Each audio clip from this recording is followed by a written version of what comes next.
नमस्कार। आज की इस वीडियो में आपका पुनः स्वागत है। आज हम पढ़ते हैं भारत में विभिन्न दबाव समूह। इससे पहले हम दबाव समूह का अर्थ पढ़े थे और भारत में जो विभिन्न दबाव समूह काम कर रहे हैं उसमें सबसे पहला है ट्रेड यूनियन या मजदूर संगठन। ऐसे बहुत सारे हैं, इसमें जो चुनिंदा है उसी को ही हम पढ़ेंगे। ट्रेड यूनियन या मजदूर संघ भारत में मजदूरों के द्वारा अपने हितों के लिए सरकार से अपनी बात मनवाने के लिए ये दबाव समूह बनाया गया है मजदूर संघ, जिसमें अखिल भारतीय ट्रेड यूनियन कांग्रेस, इसका नाम को याद कर लेंगे। दूसरा है Indian national trade union Congress.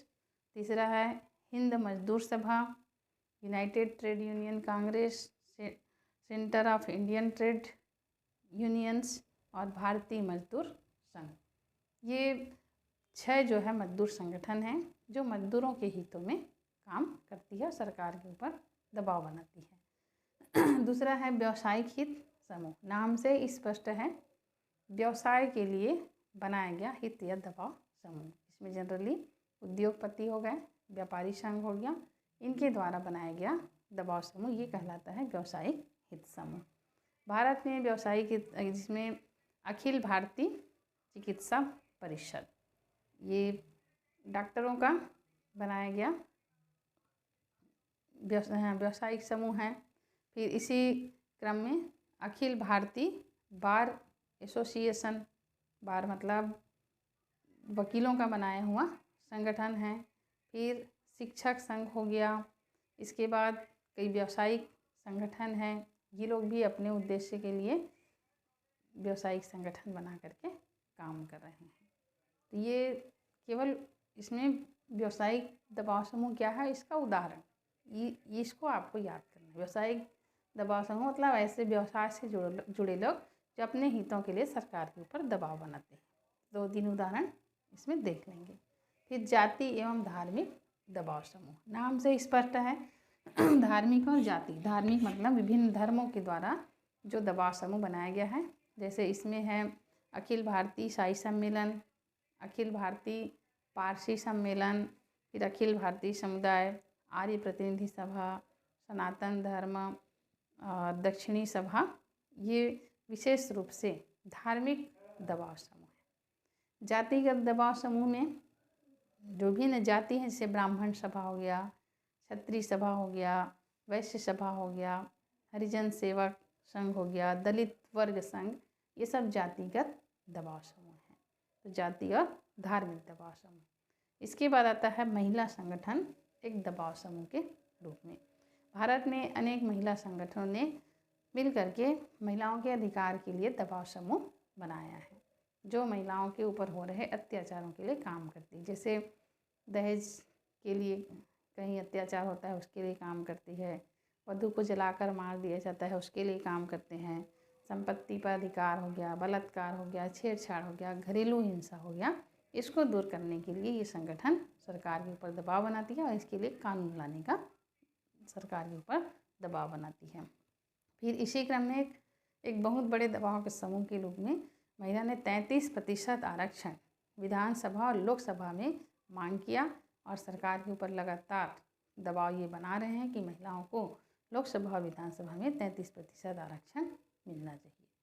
इसी क्रम में हिंदू कोड बिल, जिसको आप पिछले पाठ में पढ़े हैं, हिंदू कोड बिल हिंदू महिलाओं के लिए लाया गया बिल था भीमराव अम्बेडकर के द्वारा।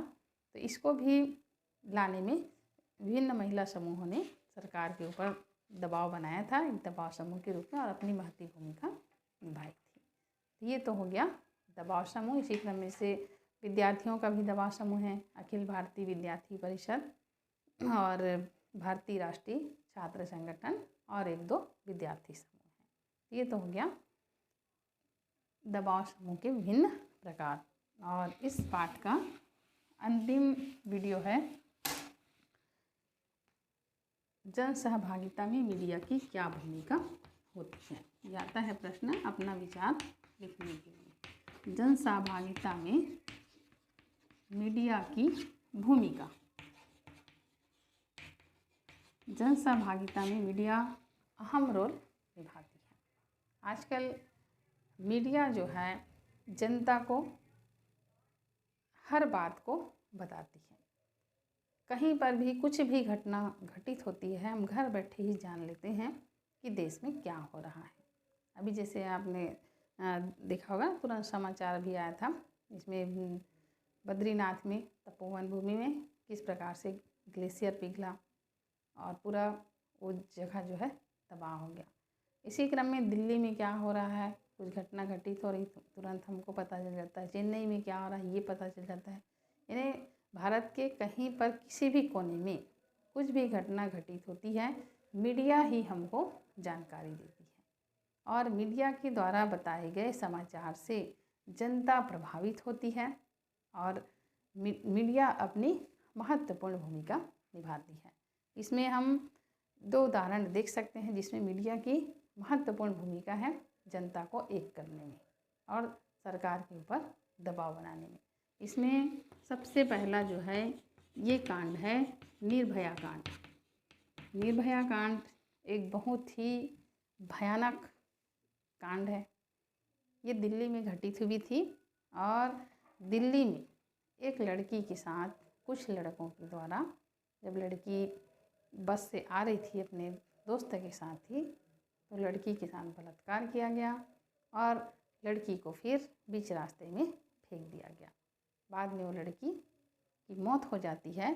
और जब मीडिया इस बात को सामने लाती है कि इस तरह से घटना घटित हुई है तो लोगों का गुस्सा जो है, जन आक्रोश देखते ही बना।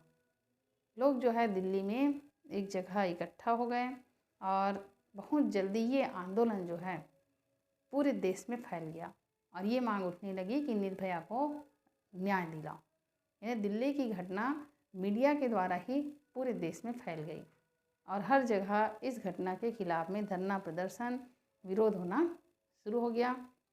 सरकार के ऊपर जो मेन दबाव बनाया गया था ये था पुराने कानून में बदलाव। पुराने कानून में बदलाव लाओ और नया कानून लाओ ताकि जो गुनाहगार है इसको सज़ा हो। जैसे पुराने कानून में क्या था, 18 वर्ष तक बच्चे को बालिग माना जाता था, जबकि नया कानून ये कहता है कि जो बच्चा बलात्कार किया था उस लड़की के साथ, उसकी उम्र जो है एक बच्चे की 16 वर्ष थी। तो नया कानून क्या कहता है, गलत काम कोई भी करे, चाहे 16 वर्ष का हो 18 वर्ष का हो, इसको भी बालिग माना जाए और इसको भी सज़ा मिलनी चाहिए। और फिर जो हमारे यहाँ देरी से सज़ा मिलती है, न्याय मिलता है, इसको कोर्ट में फास्ट चलाया जाए, रोज़ चलाया जाए और जल्दी से जल्दी निर्भया कांड में सुनवाई हो और उनके माँ बाप को न्याय मिले। इसको लेकर के जगह जगह धरना प्रदर्शन आंदोलन हुआ और अंत में सरकार दबाव में आई, इसका जल्दी से सुनवाई हुआ, फिर उन लड़कों को सज़ा हुई और इस तरह से निर्भया को न्याय मिला। तो ये पूरी घटना दर्शाती है कि जन सहभागिता में मीडिया की क्या भूमिका होती है। यदि मीडिया निर्भया कांड को अपने चैनल में नहीं दिखाती तो लोगों को पता भी नहीं चलता कि उस लड़की के साथ क्या हुआ है और शायद उस लड़की को न्याय भी नहीं मिलता। तो मीडिया की भूमिका जो है बहुत ज़्यादा होती है। और दूसरी घटना हम देखते हैं 2011 में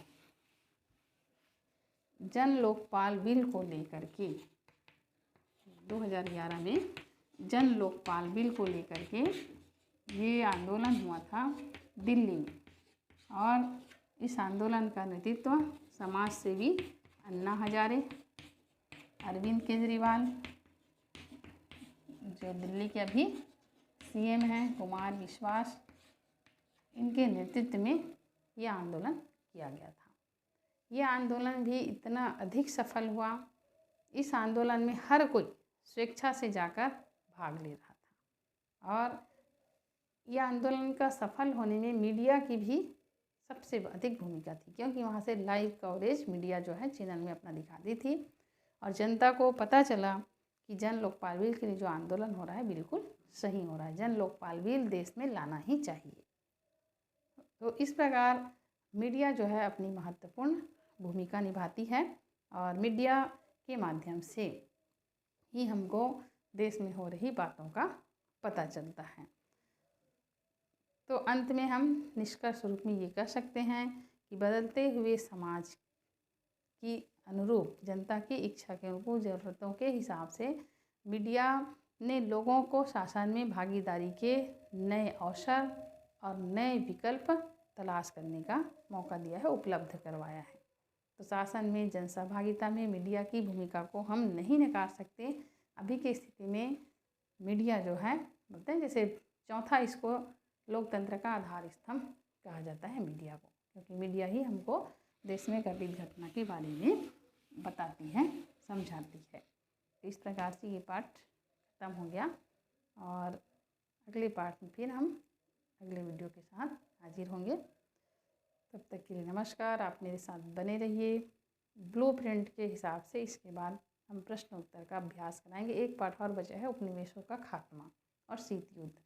उसका वीडियो बनाने के बाद फिर मैं उसके बाद जो अगला वीडियो है उसमें ब्लूप्रिंट के हिसाब से हर पाठ के प्रश्न उत्तर को बताने का प्रयास करूँगी, समझाने का प्रयास करूँगी, ताकि आप लोग को बोर्ड परीक्षा में परीक्षा दिलाने में आसानी हो। कोरोना काल में वैसे भी पढ़ाई सबका बहुत नुकसान हुआ है, ठप पड़ा है, और मेरे को विश्वास है कि मेरे द्वारा बनाए वीडियो से आपको कुछ ना कुछ तो ज्ञान जरूर प्राप्त होता होगा। तो अगले वीडियो में मिलते हैं, तब तक के लिए नमस्कार।